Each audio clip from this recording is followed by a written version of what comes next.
Hi, friends. So we've got a minute. Tell you a fun little story. Yesterday, when I was preparing for the class, one of the ways I prepared was by taking care of myself. And I thought to myself, what am I most going to need? And one of the things that came up was all of the drinks. You're going to need all of the drinks, Yana. You're going to need a coffee. You're going to need a tea. You're going to need your green juice because who knows which one you're going to want during class and you want to have them all. So yesterday I had my desk set up and I had like three drinks, my coffee, my tea, my green juice. And the one drink I needed the most was water. And I didn't have that. And I didn't drink any of my other drinks because I was teaching. So today I just have my handy dandy water. And I'm so excited for today's class. Cheers first, though.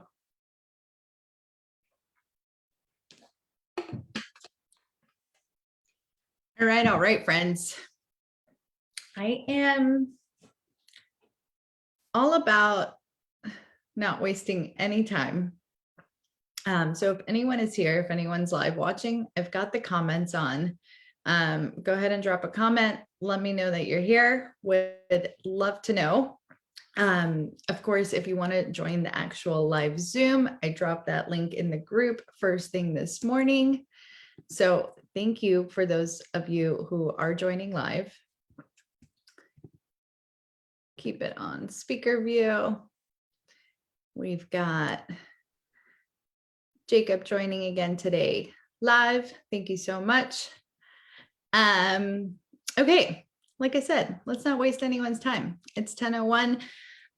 Cool thing about today's class is hopefully, as you guys will learn with me and being concise do not go together, but it's something I'm trying to work on a lot.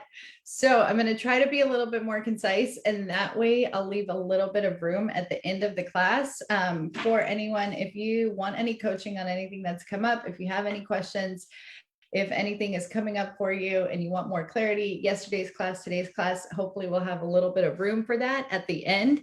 And we're just going to jump right into today's topic, which is quality goals and how to create quality goals. We're going to talk all about goals, but this is the reason. And I was thinking about this class yesterday, and this example jumped into my mind as I was drifting off to bed. I feel like I get some of my best ideas then.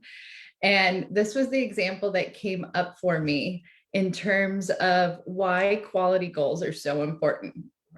And I was thinking about, I don't know if y'all have ever done this, but have you ever seen a cake? I don't need a lot of cakes, but this is the example that came up.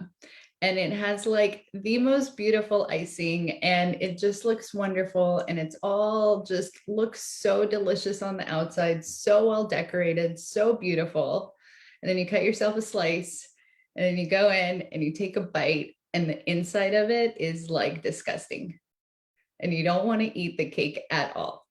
So basically, and I feel like this example can go so many different ways, but so much of the time we're looking at our goals from a totally surface level point of view. And it's so fun, right? To set New Year's resolutions and to just kind of like, oh, I'm going to do this, I'm going to achieve that. And at the end of the day, what happens if we don't have that sustenance, if the inside is not delicious and delightful and something that's really exciting and enjoyable for us to do? What are we going to do? We're not going to show up, and we're not going to complete what we said we were going to complete, just like we're not going to eat a crappy piece of cake if it is beautifully decorated. Plus, the icing is always like the worst part, in my opinion. It's like all sugary, and anyways, off the cake. So I want you to think about goals in a way that's a little bit different. I think so many of us consider goals as that thing that we want to achieve. And the way that I like to think about goals, and I want to offer this to everyone here, is instead of thinking about goals as something to be achieved, can we start thinking about goals as a metric we set, as something we create, and really concentrate on who we become in the process of that challenge, setting that growth for ourselves. So instead of the goal being that thing that needs to be achieved, the goal is just a method which stretches us just enough to become a new version of ourselves, to become a bolder, a more experienced, a more confident, a more resilient individual in the process of setting that goal. And this really kind of leads me to a goal that I have learned as an entrepreneur for the last 2 years and have failed at greatly, which is setting every single month a specific business income goal that I want to make in my business. And especially at the beginning of my business, there was a lot of months where I did not even come close to hitting the goal that I wanted to. And we're really going to get into this when we're talking about evaluations, when we're talking about failing forward, when we're talking about having room for honoring all of our emotions in the next couple of days. But that is the growth. That is the reason that I set business goals every single month. It's not necessarily so I get them. If I get them, that's the icing on the cake. That's amazing. That's great. But it's really, who do I become in the process? What do I learn about myself? Because when we have something that is measurable, that we're moving towards, that we're going for, we can be real with ourselves. We can be accountable. We can be curious. We can look within and really see who we are, where we are, why we are or are not achieving what we're achieving, and then adjust and see what we're going to do next. We'll really dive into that on day 4, I think, which is the failing forward day. Now, I was thinking about some reasons why most people do not reach their goals. And tell me if this is anything that y'all are feeling, if you come up with this. But some of the reasons that I thought was something that my mentor in many ways, even though I never really coached with him personally, but I studied a lot of Tony Robbins's work. And like I mentioned yesterday, that's where I got my life coaching certification through. And something Tony always said, he says it in every single one of his books, and really, really highlighted this for us throughout the certification process, is that most people do anything, take any kind of action, because they either believe that that action will give them a sense of pleasure or help them avoid pain. And for most of us, that is emotional, right? For most of us, that sense of pleasure or pain, and this is why Emotions Week is going to be absolutely so important, is really a reason why so many of us do not want to set goals. Why would I set a goal if I know that I'm not going to reach it? That's going to be so painful. I'm not going to do it. Right. And like I said, this challenge or this workshop will really kind of expand on itself. And we're really going to find out some cool things about failure, about experiencing difficult emotions. But that's a really big reason that I see people not wanting to set goals at all, is because we're so afraid of failure. We're so afraid of the pain of, oh, I didn't reach my goals. We're afraid that we're going to start shaming, blaming, judging ourselves, which is really number 2. Is and just on the feel pleasure part, what I want to highlight is sometimes we set really easy goals for ourselves that don't stretch us at all, that keep us in the comfort zone because it's nice, it's pleasurable, it's so exciting, it's woohoo, I did that thing, right? I woke up this morning, I brushed my teeth, right? It's those types of, I'm trying to think of like a better example that I brushed my teeth, but like, let's say you're really stretching yourself and you want to have $100,000 year in your business, which means you're going to have $8,000 months. And the goal that you set for yourself is like, whoa, $8,000 a month sounds really crazy. How am I going to get there? I don't know what to do. I'm not sure. Is that really reasonable? Is that possible? Well, I'll just be so happy with $1,000. If I can make $1,000, and if that's like a comfort zone thing for you, if you know how to do it, and then you don't stretch yourself to look at that other $7,000, because that is where the work is, right? That is where we just want to avoid the pain. And which leads me to, like I said, number two, another big reason why people do not actually finish their goals is, and it has a lot to do with our training yesterday, is the way that we speak to ourselves, right? When we start going into a cycle of shame, blame, judgment, when we start speaking to ourselves really negatively, when we doubt ourselves, when we don't have our own backs, when we're not our own cheerleaders, right?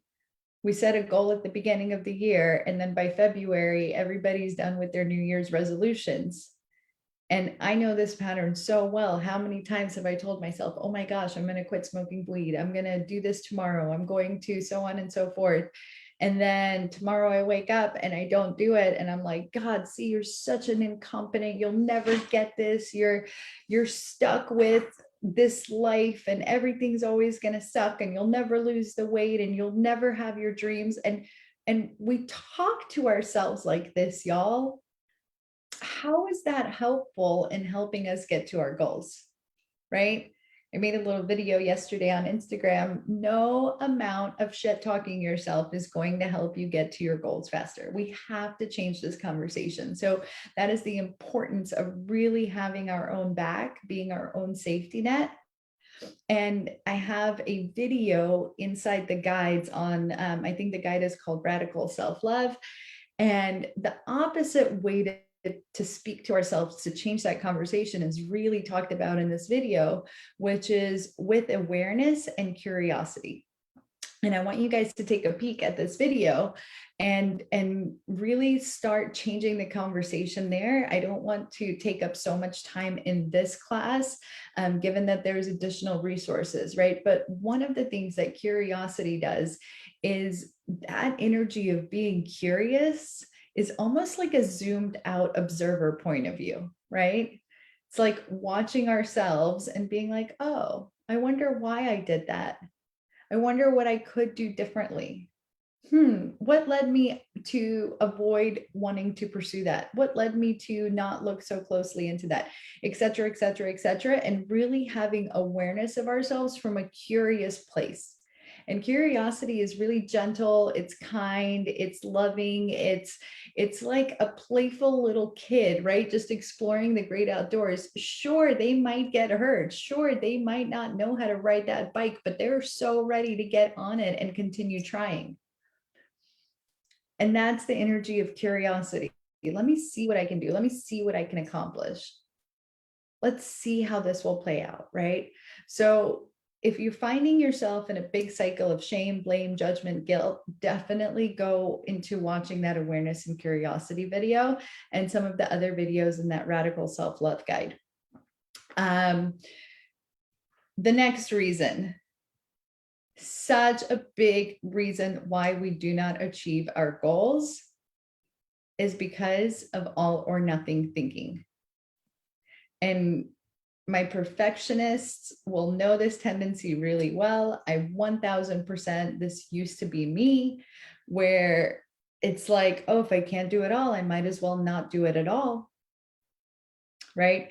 And I actually, as I was preparing for this class today, I remembered a post that I wrote. And this was right after I got back from my road trip and really kind of like started getting really serious about my addictions and really kind of put them on a total halt, and the journey there. But I want to read this post to you because it really resonated with me, and it's about that whole idea of all or nothing thinking. So it's on my Instagram. If we're not friends on Instagram, come find me. It's called, what am I under? You Are Not Alone _ coaching. And you'll get to see some content like this. But this is what I wrote. The reason you're not flying high yet is because you're trying to do everything at once. When I had a drinking problem, drinking because I was sad instead of drinking to celebrate is my definition of a drinking problem. I clearly remember the conversations I had in my mind about stopping. Tomorrow will be the day. I'm going to quit drinking, smoking pot, quit cigarettes, go on a cleanse, etc. Our brains thrive off this because in our subconscious, we know there's no damn way we're going to do it all at once. So our mind feeds us the story of, yes, you are, you can do it, all while adding the tomorrow to make sure you delay the actual goal some more. We wake up the next day feeling discouraged because obviously we're not trying to do it all. We're not going to do it all. Hate ourselves a little more and ultimately not try anything at all. I didn't need to quit all the things. I needed to love myself. Just noticing my thoughts, I began to work on the source of my problem rather than the symptoms. The source was my own discomfort in my body, in my mind, in my soul. I was depressed. And for 6 months before I even started to try to quit, I just worked on the thoughts in my mind with my coach. Totally doable. I fell in love with myself exactly where I was. I stepped into sufficiency independent of my habits. 6 months later, I now had the tools to, one, know my brain and how it works, expect the tricks it will play on me to keep me in the comfort zone, and two, knowing that life is a marathon, not a sprint, and the race starts right now. When I finally was ready to take care of the symptoms, it was because I addressed the cause. And I picked one goal at a time because I knew each one would bring up lots of discomfort. First, I started going to yoga, then I put the beer down, then a little while later, the pot, and so on. And it worked. Today, I can drink or smoke to celebrate and not fall into the rabbit hole of addiction. And you can too. I can help, especially with addiction and depression. Book a consult, and I'll help you create the roadmap on how you'll achieve all your goals, one at a time. It always starts with radical self-love, AKA my superpower. And that post still, right? It so much of it resonates into this training, what we learned yesterday, what we learned today, but just something for you to be aware of. How often do you find yourself wanting to do all of the things? And this is such a perfectionistic tendency, such a trend that our brains, like our brains are amazing. They're really, really smart. They're very, very capable of tricking us in the seemingly like most awesome ways. So what this entails is for the time that you're daydreaming, thinking about the all or nothing doing, you're extraordinarily high. It feels good. I'm going to quit all of these things tomorrow, and I'm not going to do this, and I'm going to do that, and I'm going to achieve my goals. Right. And the image, I actually drew a little picture here for you guys. Hopefully we can all see the image that looks like is like, this is A, that's Z, that's where we're going. And in our minds, we're thinking it's just going to be a linear straight shot and I'm going to get it all done. And the truth is, the process is much more like this. I mean, we've seen this example, but we go on windy turns and roads and zigzag back and forth and seem like we're stuck in the same place all over again. But eventually we do make it to Z as long as we know how to stick through and with the process. And especially if you're doing something difficult, if you're doing something new for you, like if you're just working on creating a relationship with yourself and creating sufficiency within yourself, have that be your only one goal, because I promise you it will lead, curing that cause will lead to alleviating so many of the other symptoms, right? Now, like a great example of this is in my first year as a coach, in the middle of 2020, I had so much personal stuff come up that was really the work that I needed to be doing. And yes, I stretched myself with business goals here and there, but I constantly and consistently failed And that brought me back to trusting myself, working with myself, honoring myself, being in my own sufficiency. And it was in that process that I actually realized what the core was, right? And we're going to get to this too. Why do we create the goals that we create? Why did I want to start a business? And some of my answers were kind of skewed. And that's why so many of the things needed addressing. Like, we don't have business problems, we have personal problems, is the way that I say it. If you're not having success in your business, it's really something is going on the inside. And this can really be true for your relationships, for life. And what I realized during that first year, I came nowhere near my goal. My first year of business, I made less than $10,000. Obviously, that's not something to survive off of in this real world. Thank God it was 2020 and there was unemployment, and I still had my restaurant job for a little bit of it. So there was definitely, I made it, but like in my actual business. But what it brought up was all of my other stuff. And as I worked on that exponentially in 2021, I made so much more money. And in 2022, I've already surpassed my 2021 overall, right? The more I step into this integrity, this self-trust, this place in myself where I am confident and comfortable and self-sufficient, the more all of the other results in my life, from business to addiction to just my relationships with my family, all of the other things like become so much more instantaneous. It's another way to think about that cake example. And this was really what was coming up for me. It's like, someone walks into the room and they're really well dressed and everything seems like they're totally put together, but and it's like really kind of intangible, but you can't, they just have this off-putting energy. And then you have a conversation with them and they're like so negative or so about themselves or me.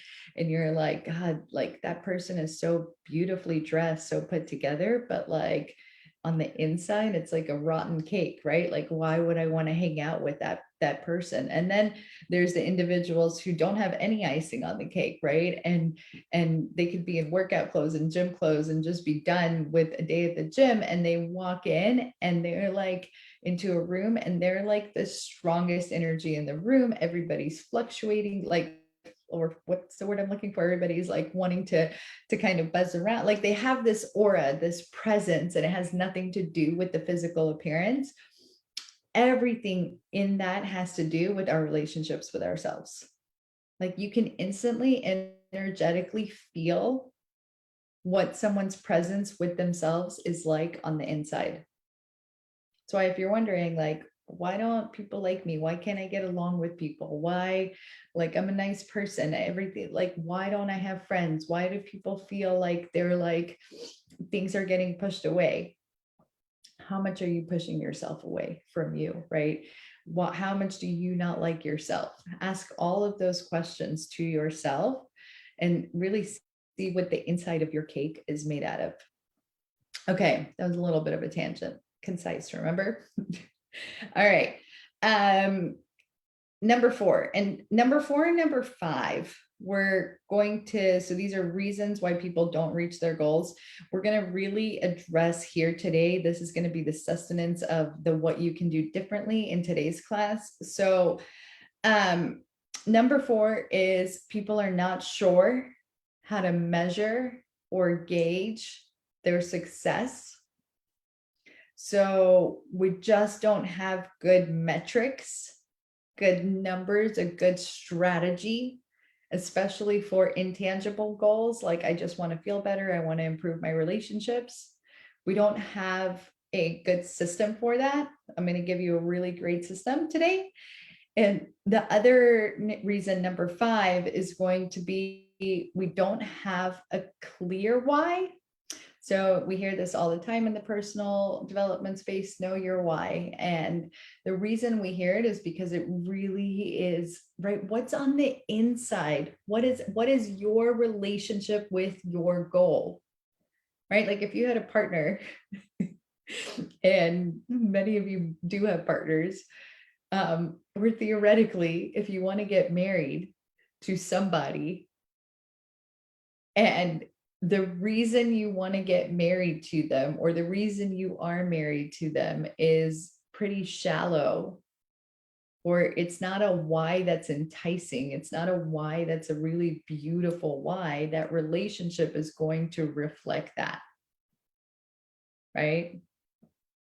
On the other hand, if your why is so strong, if you really care about that other individual, if you love their qualities, if you love what they present into the world, if you know, are just so excited about the person that they are, the type of life that you can have, and those are all your whys, your relationship is going to reflect that, even on the crappier days, even on the harder days, even when they're stressing you out, even when it's a difficult day to be with that person. Because let's be honest, there is no such thing as perfect relationships, right? And this is so true with our goals as well. There's no such thing as a perfect relationship with your goal, right? But the clearer you are on your why, the more likely you are to follow through with your goals. Now, with that being said, it's either you don't have a clear why, or you have a fear-based why. And a fear-based why is almost like a 90% guarantee that you're not going to stick with it, or it's going to get you to burnout. It's going to get you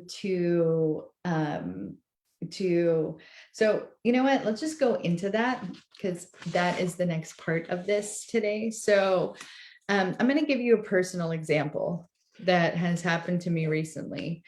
And I have a deep love for yoga. It has been something that has really, really helped me, and something I started probably in 2016, 2017, just really process and move my body. And it's like a spiritual, physical practice. And I have shed so many tears on my yoga mat and processed so many difficult emotions and difficult things. And I really do love yoga and what it has given me. And I have a really difficult time showing up for it. And just be super honest with everyone. So I have and it was interesting because when I lived on Maui, my best friend taught yoga outdoors in the park, and she did it like 3 days a week. And then afterwards we would go breakfast or go surfing, and like it was just this beautiful outdoors environment, and it was my best friend. So like I had all these exterior motivators to show up for yoga, and I used to go a lot more consistently. And then when I was getting my life coaching certification, I actually moved to Georgia, and for a little 10 months thing. And I was going through a big breakup and getting certified at the same time. And I just knew I needed to move, and I joined the studio, and like I fell in love with the teachers there. I really liked the studio, and I needed, like, I could tell, emotionally speaking, I had a lot of things to go into process. And I really stuck with my yoga practice throughout that time, especially as I was getting my yoga or my life coaching certification. And then I ended up moving back to Maui, living there through most of 2020. And again, I would show up for my friends' classes. And then at the beginning of 2021, last year, I moved to Georgia. And my number one focus was my business, my business, my business. And business. And then what ended up being a big focus, which I didn't even expect, was really my relationship with my family, which I hadn't been close to home for 10 plus years. I'd been traveling and living everywhere from Jerusalem to New York to Hawaii, and just kind of had a distant, disconnected connection with my family. And being together and so close, it brought up a lot of things. And thank God, like I had such a great coach, and we were able to solve for them. And now my relationship with my family is astronomical. It's absolutely incredible. Like there's no greater joy. But back to the yoga example. So last year, a huge focus of mine was not anything to do with yoga, not anything to do with my body. And it was also the first time in 7 years where I was living somewhere where it was cold. Just Maui for me was such a different place to go exercise, to get outdoors, from surfing to being outside to going on hikes to being in the ocean. Like, it was so easy to go have my favorite things around me for exercise, for movement. And then I moved to Georgia, and none of those things were easy and comfortable and around me. And long story short, for most of 2021, last year, I had a pretty inconsistent at home stretching practice. At the beginning of this year, my body locked up from sitting at my desk. This is all new for me, this whole 9 to 5 style life. And I had a back spasm. It lasted for a couple weeks. And I ended up going to the chiropractor, and now I'm seeing chiropractor consistently. And one of the things, my body just felt tight and tense. I started going to massage regularly. One of the things my massage therapist kept telling me was you need to move your body regularly, consistently. And I was refusing basically to join a yoga studio. I kept doing these little trial memberships, these things, and going in for 2-3 weeks and never really making it a huge priority to show up consistently all the time and stretch myself beyond just a 20-minute stretch, right? And what happened is during that time, my whole body, just from sitting at the desk, I could feel it. I was so much more tense. Obviously my back spasm because my thighs whatever, the muscles were not getting stretched out enough. And the thought that I kept having was I need to go to yoga. I should be going to yoga. And the way that I was talking to myself was if this keeps happening, you're going to really ruin the quality of your body, right? And trying to speak to myself in so much more fear-based kind of, you should go, you should do this, you should. And if not, you're going to get hurt. And for me personally, and for a lot of people personally, is a really not nice motivator. So that's why I would get these 2-week memberships. And then when they were over, I was relieved. Woohoo, I don't have to really show up. Right. Until I fairly recently, one of my friends, actually my old massage therapist from Maui, who is so gifted and talented, is expanding into health and wellness coaching. And she was looking for some guinea pigs basically to practice coaching on. And I was totally, I'll volunteer. She asked me if I would be interested. And oh, yay. Hey, Crystal. Welcome to the party. Chiquita.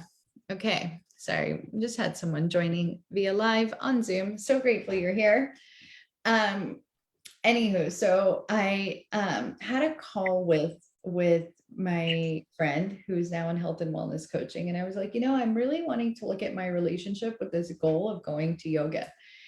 And we had this huge conversation and kind of uncovering this fear-based identity that I was having in and around challenging myself into going to yoga. And the conversation pivoted, and I switched my why to really being in love with my body, in love with the vessel that it is, in love for it to take care of me, really excited and grateful that it is speaking so nicely to me and letting me know with either a stiff back or just stiff shoulders or kind of my thighs and hips feeling really stiff sometimes. Thank you so much, body, for talking to me and letting me know what you need. And I really pivoted this conversation to be you know what? Yoga is such an incredible gift.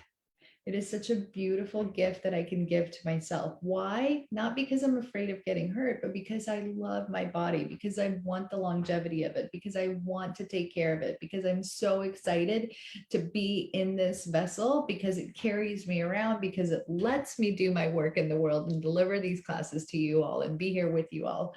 And so, long story short, ever since that coaching call, I got a yoga membership. I am so excited to go to class consistently, regularly.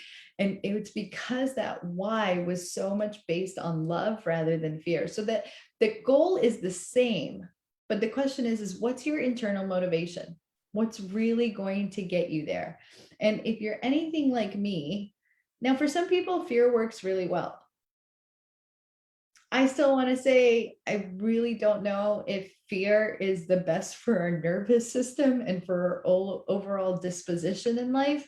But if fear is going to be your motivating force, like by any means, by the way, this is like anything I say in these classes, if it doesn't resonate with you, you do not have to listen to me, right? Definitely play it by ear. But I really want you to, I want you to trust yourselves. I want you to know yourselves. And also, I want you to consider just play around with, right? Awareness and curiosity. Be curious with how can I fall in love with my goals? What are all the supporting reasons and evidence that I can do? So I'm going to give you a couple other exercises to really figure out the core of your why. So number one, this was something that I learned from, again, Tony Robbins in my coaching certification, but it's called the 7 Reasons Why game. And basically, you can play this with yourself to really find out whether this is a fear-based why or a love-based why and how to shift it, right? And find out so much about yourself, have curiosity and awareness. So basically the game goes like this. You ask yourself 7 times why you want the goal that you want. So let's say you're putting down on paper, I want to lose 20 pounds. Well, why? So that I can fit into my old jeans. Well, why? Because I felt really good at a time in my life where I wore those jeans. Okay, so why do you want to feel really good again? Well, because feeling good is really the essence of life and it's so enjoyable. Okay, well, why do you want to be with the essence of life and really live life so enjoyably? Well, because I mean, there's no greater thing in this life. And if I could do that as often as possible, it just seems so divine. Okay, well, why do you want to be divine, right? And so you take this down and you can get some really great insight and really great answers into what your actual why is. And by that 7th time, you will like reach your core reason, the essence of your reason. And yes, on the outside, the goal might be to get into those jeans again, which might mean that you were working out. But what is your motivation for working out? Now you have 7 beautiful reasons. One of the other things that I recommend doing to really solidify your why is writing a letter from your future self to your current self. So, what this looks like, and by the way, in the guides tab, I dropped like a 15-page PDF. It's pretty overwhelming. If you just look at it first, I always recommend taking little chunks, doing like I do like a little bit at a time. I give myself basically a week to fill out that process, that PDF at the beginning of the year. But this is how I set longevity and goals for the rest of the year. And then I check in with them quarterly. But this is one of the exercises that's in that PDF, which is writing a letter to your future self, or I'm sorry, from your future self to your current self, that really examines what is the result of you doing the work today. And so it would be like, let's stick with the jeans example, right? You imagine yourself, you sit and you visualize yourself fitting into those jeans, the way that you feel, your experience in life, the person that you have become in the process of stretching yourself, working out, keeping the diet plan, whatever it may be for you, in order to have gotten you to being in those jeans. And you write yourself like a love letter for now, for who you are today, Thank you so much for showing up. This is the quality and ways in which you've improved my life. This is now what I experience daily in my thoughts and my feelings and my disposition and my relationship with myself. Having a relationship with this goal was really beautiful. It stretched me to become this. And like, you let your future self really guide your awareness today into appreciating all of the nuances of why you want this goal and the life you'll have on the other side of it.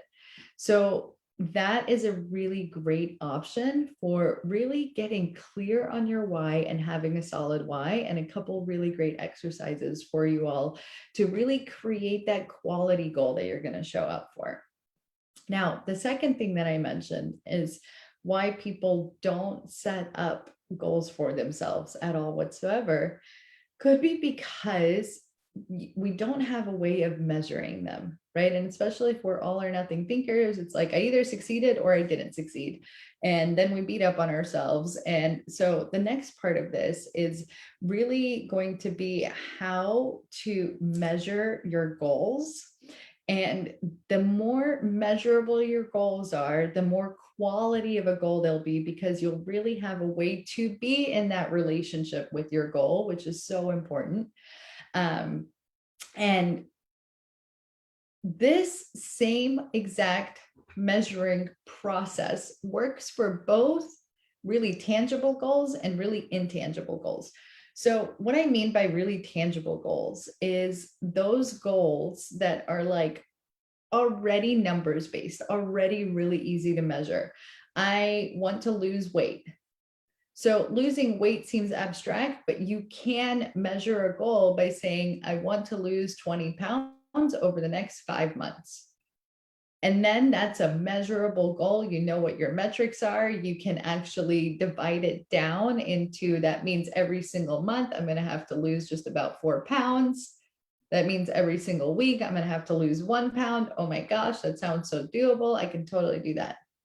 You guys, I'm so proud of myself for just doing that math in my head really quick for my ADD brain. That easy numbers, but that was really great. Then there's also financial goals, right? So I want to make more money is really abstract. That could be a reason we don't make more money, because we don't even know what we're talking about. But let's give our brain something concrete to hold on to. I want to make $100,000 this next upcoming year. That means I have to make $8,000 a month. That means I have to make $2,000 a week. How am I going to make $2,000 a week? That's going to be the harder math for me. How much is that per day? Or can you make $2,000 in one day and then you've relaxed? What is your strategy for making the $2,000 every single week? And then you have something to measure every single week. Okay. Training for a marathon. I'm going to run 26 miles in 6 months, right? You get the idea. So I don't know anything about training for marathons, but it could, I'll do my yoga example. My goal right now is to go to 3 to 4 yoga sessions every single week, right? No goal, like that's very, very measurable. I know that I can sign up on my app. I can put it on my phone. I see my schedule. There's 4 sessions in there. Great. Awesome. And I know how to give myself a tally or a knot at the end of the week. Now, what I don't want you to do with this is be extraordinarily black or white. Oh, I didn't go to 4 sessions, but I went to 3 sessions. So that means I must have failed. No, you did 75% of what you said you were going to do. That's amazing. Let's celebrate that 75%. And we're really going to talk about the conversations we have with ourselves around that in the Failing Forward week, but something to point out. Now, on the other hand, the intangible goals, these are the ones that are really like a little bit harder to measure, but I'm going to give you guys a tool, again, that works for both tangible and intangible goals the same way. I want to feel better. I want to feel more joyful. I want to feel more content. I want to be more happy, right? That's really hard to measure. By the way, I want to feel better. I want to feel content. I want to feel joyful.